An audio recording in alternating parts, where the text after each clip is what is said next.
mais uma vez espero que vocês estejam bem. Meu nome é José Edilson Teles e estamos de volta para mais uma aula do curso Tramas da Memória, uma das oficinas culturais de 2020, promovidas gratuitamente pela Secretaria de Cultura de Franco da Rocha. Na aula de hoje, trataremos as relações entre história e experiência, a partir das contribuições de Walter Benjamin. Vamos lá! Na aula anterior, disponível neste canal, tratamos de pelo menos 3 concepções de tempo que marcaram a tradição do pensamento ocidental, isto é, o tempo cíclico dos gregos, que pressupõe uma ideia de repetição das mesmas coisas, o que o Nietzsche chamava de o mito do eterno retorno, o tempo linear da tradição cristã, que Santo Agostinho insistia em fazer uma distinção entre tempo e eternidade e que pressupõe uma ideia de finalidade, uma ideia de que o tempo possui um início, um meio e um fim, marcado por uma ideia de fim dos tempos, o tempo escatológico, e por fim o tempo do capitalismo, que é uma recuperação desse tempo da tradição cristã, mas secularizado, ou seja, purificado da ideia de finalidade, a não ser marcada por uma ideia de um antes e de um depois. E esse tempo do capitalismo nós conhecemos basicamente pela ideia mecanizada que se construiu, como foi sancionado pela lógica da produção. E por essa via, nós chegamos à conclusão de que mesmo entre os proponentes de uma revolução da história, ou seja, de uma mudança das estruturas de opressão, não houve uma elaboração correspondente do tempo tradicional.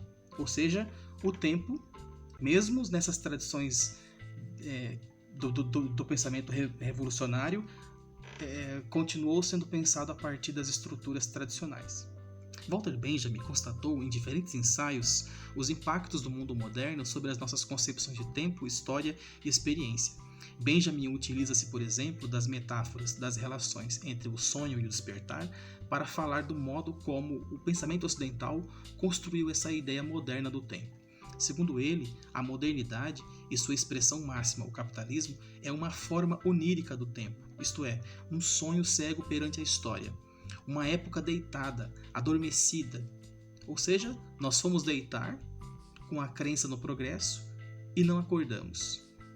Continuamos a sonhar.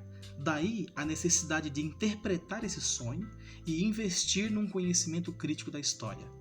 Benjamin concebe a si mesmo como um intérprete político desse sonho moderno, ou desse sonho da história, e tenta repetir, no registro do conhecimento histórico, o procedimento que Freud faz nos limites da psicologia individual. Para Benjamin, não podemos nos contentar com a mera contemplação da história, acumulando o passado em uma espécie de museu cultural. É necessário uma atualização da história, capaz de conectar o passado e o presente. Ou seja, é preciso interromper o sonho gestado pela modernidade, segundo a qual atingiríamos o progresso, e transformar politicamente o presente. Só assim a história se torna legível e atual para nós. Ou seja, retomaríamos a experiência expropriada por uma concepção de tempo mecanizado. As 18 teses que compõem o ensaio sobre o conceito de história, de 1940, trata dessas questões. Um trecho da tese 13 diz: a ideia de um progresso da humanidade na história é inseparável da ideia de sua marcha no interior de um tempo vazio e homogêneo. Outro trecho da tese 14 diz: a história é objeto de uma construção cujo lugar não é o tempo homogêneo e vazio, mas um tempo saturado de agoras. O tempo homogêneo e vazio de que trata Benjamin é esse ao qual nos habituamos a pensar como separado por um antes e um depois, o tempo mecanizado. É um tempo que vai acomodando os acontecimentos dentro dele. É um tempo mecânico, abstrato e vazio, um tempo da repetição e da previsão, pois se propõe a ser sempre o mesmo. Um tempo histórico que se torna depositário de coisas, um tempo mecanizado e tecnicista, sobre o qual as experiências não são capazes de assimilar o seu processo, um tempo que expropria, portanto, a experiência da vida. Esse é o tempo do capital. Em seu tempo, Benjamin contrapunha algumas abordagens da filosofia tradicional e da cultura. Para ele, essas abordagens apresentavam pelo menos 2 maneiras aparentemente opostas de escrever história. e teriam sua origem em uma estrutura epistemológica comum.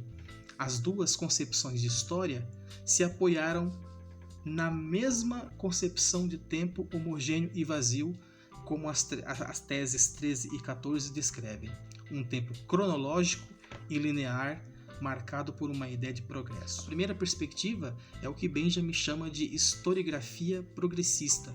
É a ideia de um progresso inevitável e cientificamente previsível, a ideia de uma marcha em direção a algo sempre melhor. Essa abordagem teria provocado uma avaliação equivocada do fascismo e a incapacidade de lutar contra a sua ascensão. Essa crítica de Benjamin, ela é também compartilhada pelos membros da Escola de Frankfurt um pouco mais tarde. A segunda vertente é o que Benjamin chama de historiografia burguesa. Esse historicismo é oriundo de uma tradição acadêmica que pretendia reviver o passado através de uma identificação afetiva do historiador com seu objeto. Benjamin se opõe a essa ideia porque essa concepção cumulativa de história reforça uma concepção de cultura como posse, como uma espécie de museu onde todos os tesouros do passado são exibidos, sem levar em conta o custo econômico e social de sua transmissão. É justamente nesse sentido que os ideólogos da classe dominante trataram de legitimar o tempo abstrato, homogêneo e vazio do capitalismo como um tempo de progresso da humanidade. Em oposição, Benjamin se refere a um tempo concreto, um tempo vivido, percebido como duração real, que ele chama de tempo do agora. Benjamin coloca a noção de memória como uma das formas de interromper essa ideia, como uma das condições para a revolução. Para mudar e construir um futuro outro, precisaríamos interromper, portanto, essa noção de tempo que pressupõe uma ideia de progresso. A tarefa revolucionária, nos termos do Benjamin, pelo menos na perspectiva de um historiador materialista, é romper com a continuidade do tempo linear e também do tempo cíclico e pensar uma outra modalidade de tempo que comporta essa história da revolução. E aqui nós temos condições de pensar o segundo aspecto, que é a relação com a experiência. No ensaio Pobreza e Experiência, de 1933, Benjamin havia constatado que essa noção de tempo, o tempo do capitalismo, enfraqueceu a experiência e a arte de contar, a arte de narrar. O tempo do capitalismo, nos termos do Benjamin, não possibilita uma experiência do tempo da narração. Passamos a nos contentar com formas sintéticas e individualistas da experiência. Benjamin faz o diagnóstico da perda da experiência ao mostrar que a arte de contar torna-se cada vez mais rara porque ela parte da transmissão da experiência no sentido pleno, cujas condições de realização já não existem na sociedade capitalista, ou na sociedade moderna. Portanto, quais são essas três condições principais? A primeira é a experiência transmitida pelo relato deve ser comum ao narrador e ao ouvinte. Ou seja, pressupõe uma ideia de comunidade de vida e de discurso. No mundo moderno, essas condições de vida não mais existem porque o ritmo é demasiadamente complexo para ser assimilado pelos indivíduos. No mundo moderno, não há mais essa condição de estrutura da narrativa. Segundo, o caráter de comunidade entre vida e a palavra se apoiam justamente numa organização pré-capitalista do trabalho, no que ele chama de uma atividade do artesanato, porque essa modalidade de trabalho permitia com que as pessoas compartilhassem histórias, compartilhassem narrativas, o que é transformado nas relações de trabalho nas fábricas.